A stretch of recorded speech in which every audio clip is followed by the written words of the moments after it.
క్రీస్తునందు ప్రియమైన సజీవవాహిని శ్రోతలందరికీ మన ప్రభువును రక్షకుడైన యేసు క్రీస్తు నామంలో శుభములు తెలియజేస్తూ ఉన్నాను. క్రీస్తుతో శ్రమానుభవములు మన 40 రోజుల పాఠ్యభాగంలో మరొక అనుభవాన్ని అధ్యయనం చేద్దాం.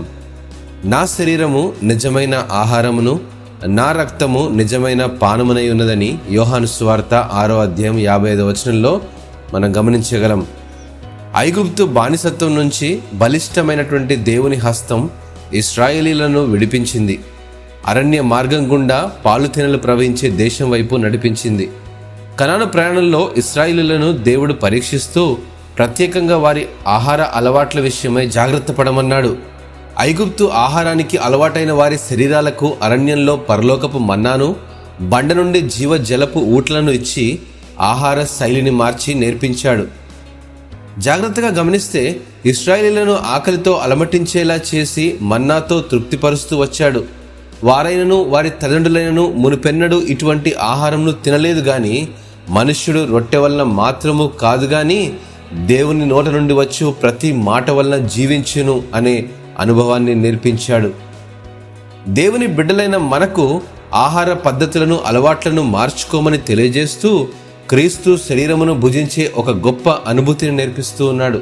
క్రైస్తవులమైనటువంటి మనం శరీర సంబంధమైన ఆహారమును మాత్రమే కాక ఆత్మీయ ఆహారమును భుజించే అనుభవంలోనికి రావాలి.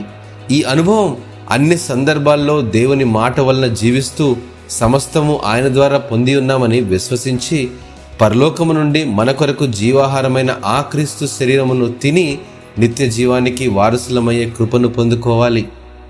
ప్రభు శరీరమని వివేచింపక తిండి త్రాగునప్పుడు ఆత్మీయ జీవితం బలహీనపడి శారీరక జీవనం శిక్షకు గురవుతుంది.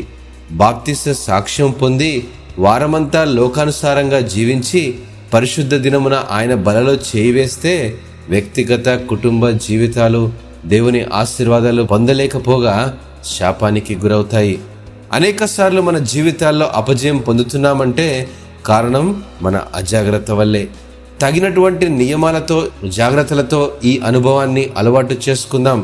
అపోస్తలుల బోధ, ప్రార్థన, సహవాసం ఇవన్నీ ఉన్నా రొట్టె విరిచే అనుభవం కూడా ఎడతెగక ఉండాలని సంఘానికి దేవుడు నేర్పిస్తూ ఉన్నాడు. ఈ అనుభవం ఆయన రాకడ కొరకు సంఘాన్ని సిద్ధపరుస్తూ మనకు కూడా యేసు క్రీస్తు శిలువలో శ్రమానుభవంను జ్ఞాపకం చేసి పాప క్షమాపణ ఇచ్చి నిత్య జీవాన్ని స్వతంత్రింపజేస్తూ ఉంది. దేవుడు మిమ్మల్ందరినీ ఆశీర్వదించునుగాక. ఆమెన్.